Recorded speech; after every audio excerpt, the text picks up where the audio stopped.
Yes, good afternoon. Good afternoon. I'm calling to see if I could find out any information about a notice or a warning that was given to some Maui residents down at Kahului Harbor regarding their car and their personal belongings. They're struggling with safe sleeping spaces, and I was wondering if you could give me any information. And who am I speaking to? This is Faith. Oh, was that Faith? Yes, Faith. Hi, Faith. Hi, what's your name? My name is Paul. Paul. I'm the district manager, and Kahului does fall under my jurisdiction. So, Okay. Why are you concerned about these people there in Kahului? Yes, I'm concerned. Why are you concerned? Is it because they're there, or are you worried about them, where they're going to go, or what is your concern? I am concerned for their safety and their well-being. I am a legal rights advocate. I try to educate all the different factions of our government and our safety officers in this time of limbo where we don't have a designated safe sleeping space. You might have been aware that we had the safe sleeping parking lot come through the council, and then things kind of went awry and it fizzled, and now it's going to be reintroduced in this council year, this budget. But, in the meantime, we don't have any, our shelter beds are over capacity. We don't have a safe sleeping parking lot. So when times like this happen, I'm the one who calls the community policing department or the lieutenants on call, DLNR. I'm the one I'm trying to make sure that, nobody gets injured or hurt or displaced in this time of limbo, because we don't have a place to go. There's no open shelter, community center. So I just wanted to know the reasoning, the intention, any plans, because there needs to be a plan for them if they are asked to be moved for whatever reason. Maybe if the grounds were of concern. I'm not sure what, I just trying to find more information. Well, it was brought to my attention, and I was in contact with, at that time, who was with the homeless division for the county council, Mr. Nakama. And since then, it's been passed over to, his name is Christopher, and I talked with him probably about maybe a week or more ago with regards to the literature that is handed out to homeless people with regards to the services that are available for them to go and take a look at or contact with regards to place to stay or food or, Catholic Charities, a bunch of organizations that are listed. So our due diligence is to give them that paperwork, and at the same time that we're handing them the paperwork as far as where to go, who to speak to, at the same time that we would be giving them a notice to vacate the property, and letting them know that, they have a certain date in which to remove their items, or the items will be removed for them from the property. So when you say that you represent the county, tell me, does the county have jurisdiction over state property also? I did. If you heard that, that's not what I do not represent the county. I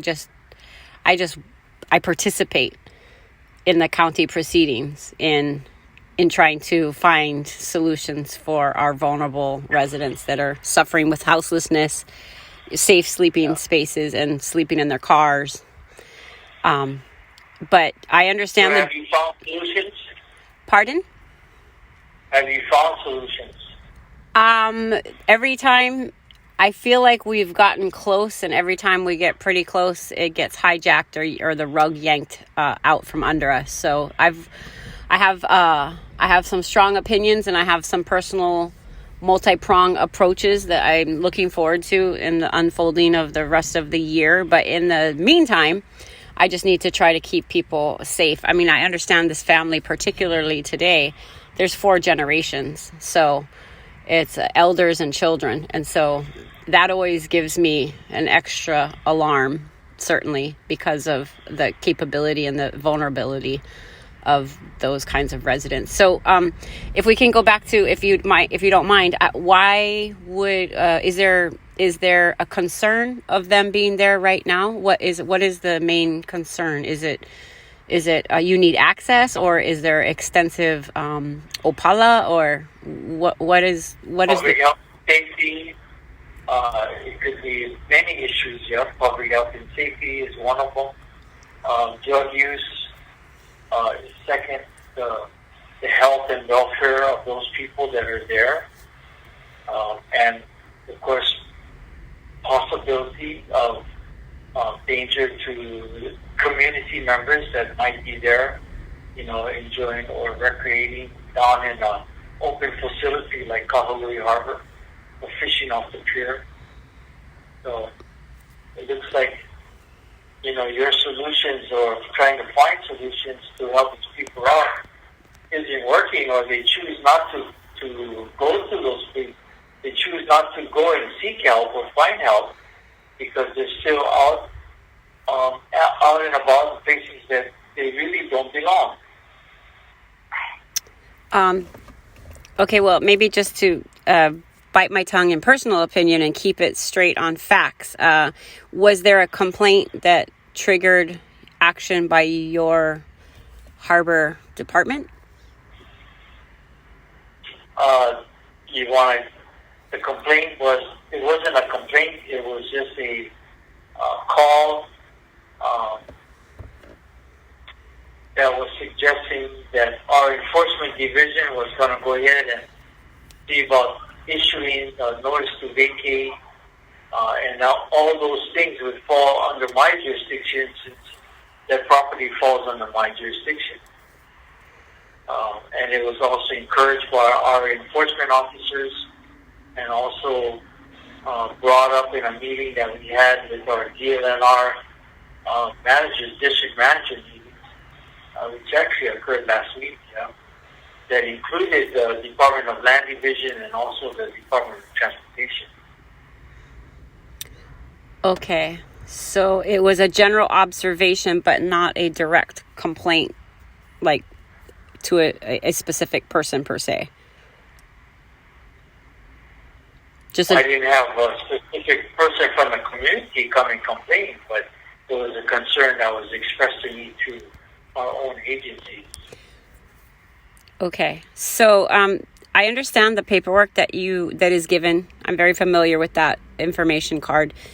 And truth be told, there's not enough shelter beds or open rooms for the number of people that are struggling with, unsafe conditions, housing conditions, or safe sleeping spaces. So the premise that the safe parking lot was voted upon, regardless of the political timeline and how it may have dissolved, is that fact that it was voted on is actually an act of admission by our county in general that there is a problem, that we have there's a need to be filled.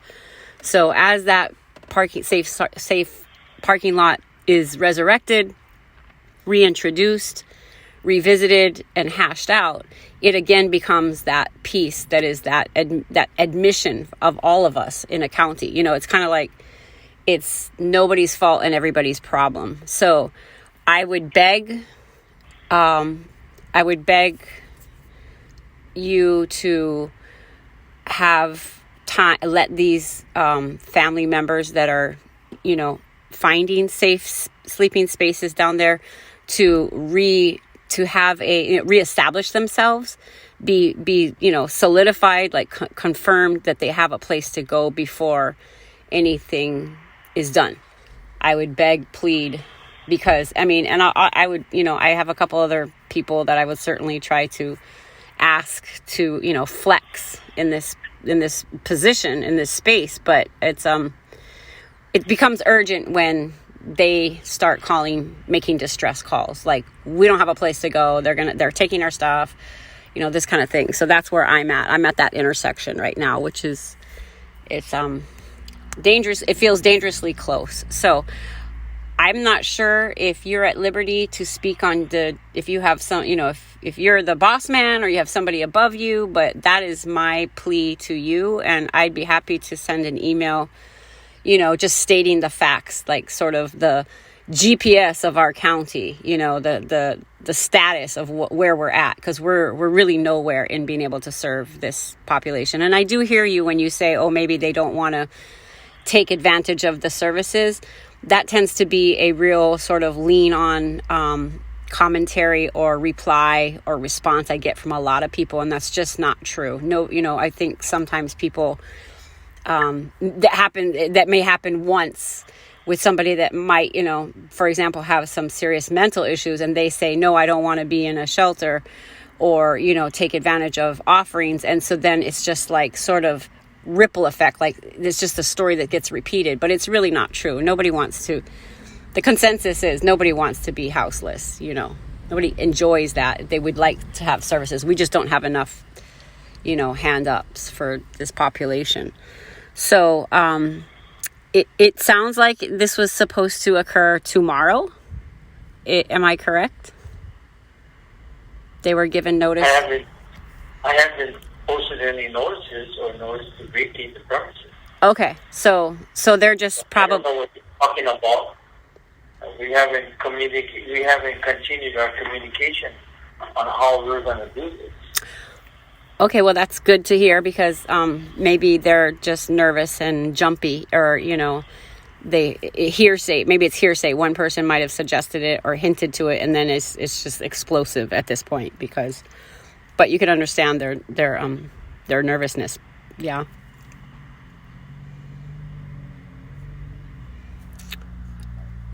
Do you understand that what their frustration they might be feeling? Like, what do they do?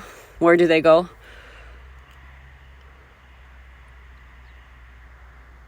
Paul?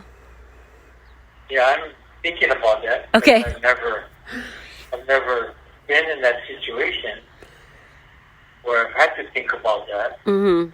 Most of us depend on ourselves in order to be responsible for the things that we do.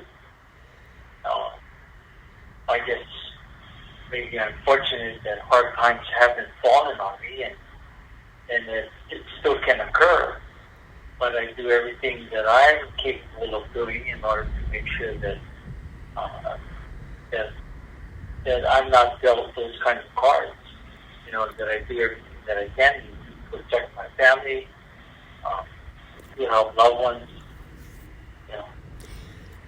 And you do that through communication. And that's also a problem with a lot of times in going out there, to whatever it might be, try to help, to drop off papers, to let somebody know what's going on.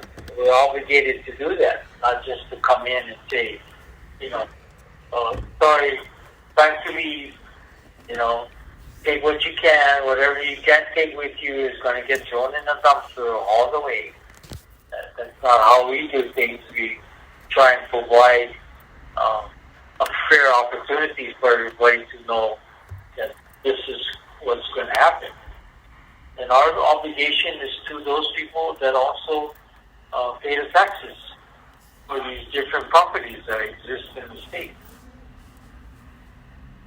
And each agency has done it in different ways in which to remove that problem of homelessness. Kanawha was a good example. Yeah, these are, just to be clear, these are definitely families that have overflown from that same gathering of people who didn't have a place to go. There definitely is genealogy there as far as houselessness goes.